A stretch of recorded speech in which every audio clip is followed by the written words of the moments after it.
Bismillah. Assalamualaikum warahmatullahi wabarakatuh. Alhamdulillah, sahabat podcast Manhaj Salaf. Berikut kajian singkat dari Ustadz Yazid bin Abdul Qadir Jawas. Ya, adanya Syiah, adanya Khawarij, adanya Mu'tazilah, adanya Asy'ariyah, adanya Kullabiyah, adanya Murji'ah, Qadariyah, terus berkembang. Dan berbagai pemahaman yang lain yang terus berkembang. Dulu ada jil, sekarang ada jin. Ya, jaringan Islam liberal. Sekarang ada lagi jaringan Islam Nusantara, jin. Ya. Tadinya jil, sekarang jin. Ya, dibawa oleh jin nanti untuk jalan kesesatan. Nabi sudah ingatkan di sini, tidak ada satu pun jalan melainkan di atasnya ada apa? Syaitan. Syaitan yang mengajak kepadanya. Ini hati-hati. Semua firqah, semua golongan, semua aliran kita harus waspadai. Setiap gerakan, setiap harokah kita harus waspadai. Karena ini mesti menyimpang. Karena dia akan berpegang kepada tokohnya, bukan kepada Quran, bukan kepada sunnah. Apa kata pemimpinnya, apa kata tokohnya, apa kata syekhnya, itu yang dia ikut oleh dia. Bukan Rasulullah yang diikut, sallallahu alaihi wasallam. Bukan para sahabat. Ini akan menyesatkan manusia di jalan Allah SWT. Maka kita wajib waspada dan hati-hati. Karena jalan-jalan ini terus berkembang. Karena setan sudah berjanji kepada Allah, bersumpah kepada Allah. Fabi'izzatika la'ughwiyannahum ajma'in illa ibadaka minhumul mukhlasin. Demi kemuliaanmu ya Allah, aku akan sesatkan semua manusia. Semua manusia disesatkan Allah. Ajma'in. La'ughwiyannahum ajma'in. Bukan satu orang, dua orang, semuanya. Illa ibadaka minhum, kecuali hambamu yang ikhlas. Sedikit orang yang bersyukur, sedikit. Allah menyebutkan dalam Al-Quran, kata Allah, wa qalilum min ibadi asyakur, sedikit orang yang bersyukur. Yang banyak kufur, tidak bersyukur. Dan manusia umumnya bersyukur atau tidak? Tidak bersyukur. Manusia umumnya mengetahui atau bodoh? Bodoh. Manusia umumnya adil atau zalim? Zalim manusia. Manusia punya 3 sifat. Yang pertama, bodoh. Yang kedua, zalim. Yang ketiga, tidak bersyukur. Allah ciptakan manusia dan mereka dalam keadaan tidak tahu tentang agama ini. Makanya mereka wajib apa? Belajar. Mereka wajib belajar dan terus belajar tentang Al-Quran wa sunnah fahmi salaf. Kemudian mereka zalim. Maka mereka harus berlaku adil. Kezaliman yang paling besar apa? Syirik. Mereka harus mentauhidkan Allah. Kemudian yang 3, mereka tidak bersyukur. Allah sebutkan ayatnya. Antum catat ayatnya. Yang pertama di dalam surah Ibrahim. Allah berfirman dalam surah Ibrahim, "Wa in ta'uddu ni'matallahi la tuhsuha, innal insana ladzalumun kafar." Seandainya kamu menghitung nikmat-nikmat Allah, kamu enggak akan bisa menghitung nikmat itu.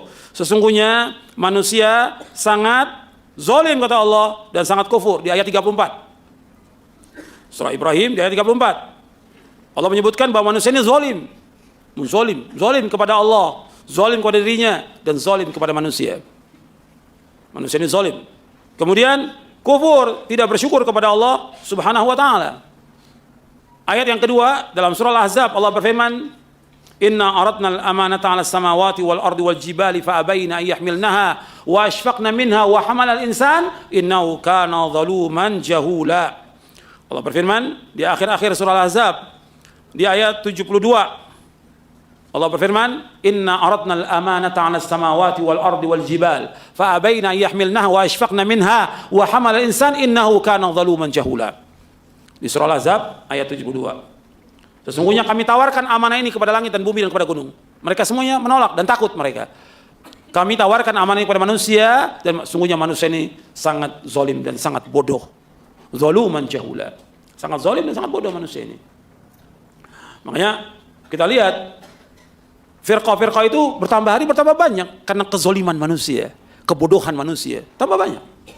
Sudah jelasnya ada agama. Agama Islam sudah sempurna, mudah. Qurannya ada. Ini mushaf ada depan kita semuanya. Bahkan satu orang bisa punya 10 mushafnya. Nggak tahu dibaca atau tidak di rumahnya. Ya. Ada yang punya 5 mushafnya di rumah. Ada yang punya 3, nggak tahu dibaca atau tidak. Ada yang dipakai pajangan aja. Kalau dibaca tambah ilmunya, tinggal dibaca tafsirnya. Bagaimana penjelasan para ulama tentang ayat itu. Dalilnya sudah ada. Ada Sahih Bukhari, Muslim, Abu Daud, Tirmidzi, Nasai, Ibnu Majah, Musnad Imam Ahmad, dan yang lainnya banyak. Tinggal dibaca, mudah. Kitab-kitab akidah juga banyak ada. Kitab-kitab hadis juga ada banyak. Tinggal kita baca. Tinggal dibaca. Cuma nggak mau, manusia ini nggak mau baca dia. Maunya bikin sendiri pakai royu. Ini menurut saya, ini bagus jalan ini. Menurut saya, bagus ini. Kalimat awalnya bagus. Zikir, bagus nggak? Bagus. Dia bikin dia 1111. Bisa terbang. Kata dia.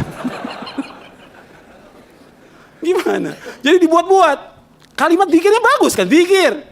Allah sebutkan di Quran, Nabi sebutkan di hadis. Tapi yang dibuat apa? Kaifiatnya, caranya, bilangannya. Nggak ada contohnya dari Nabi SAW. Yang dengan itu dia apa? Dapat petunjuk atau sesat? Sesat. Karena apa? Menyalahi Quran, menyalahi sunnah Nabi SAW. Coba kalau dia belajar, tetap ada Qurannya, ada hadisnya, mesti ada pembimbing. Mesti ada yang bimbing. Ada guru yang membimbing. Mesti ada. Supaya apa? Supaya nggak sesat. Gitu. Tapi bukan dibawa sendiri dengan pemikirannya. Akhirnya kita lihat banyak. Dan timbul firqah-firqah yang sesat tambah hari tambah banyak. Maka semakin banyaknya maraknya firqah ini, semakin kuat kita berpegang pada Quran dan sunnah al-fahmi salaf. Jangan luntur. Jangan futur, jangan. Terus belajar lagi. Lawan dengan apa? Lawan dengan ilmu. Kesesatan dilawan dengan ilmu. Terus pelajari ilmu ini. Dilawan dengan apa? Dengan amal soleh. Dilawan dengan doa terus kepada Allah. Ya muqallibal qulub, tsabbit qalbi ala dinik. Ya Allah, yang tetapkan hatiku atas agamamu. Tetap minta kepada Allah hidayah. Allahumma inni as'alukal huda, wat tuqa, wal afafa, wal ghina. Enggak ada manfaatnya, banyak membantah, enggak ada manfaatnya, banyak membantah. Yang manfaat kita belajar tentang ilmu. Memahaminya, amalkan. Yuk sahabat, bantu sebarkan dakwah salaf. Semoga dakwah ini bisa terus berkembang. Rasulullah Shallallahu Alaihi Wasallam bersabda, barang siapa yang menunjuki kepada kebaikan, maka dia akan mendapatkan pahala seperti pahala orang yang mengerjakannya. Hadis riwayat Muslim nomor 1893.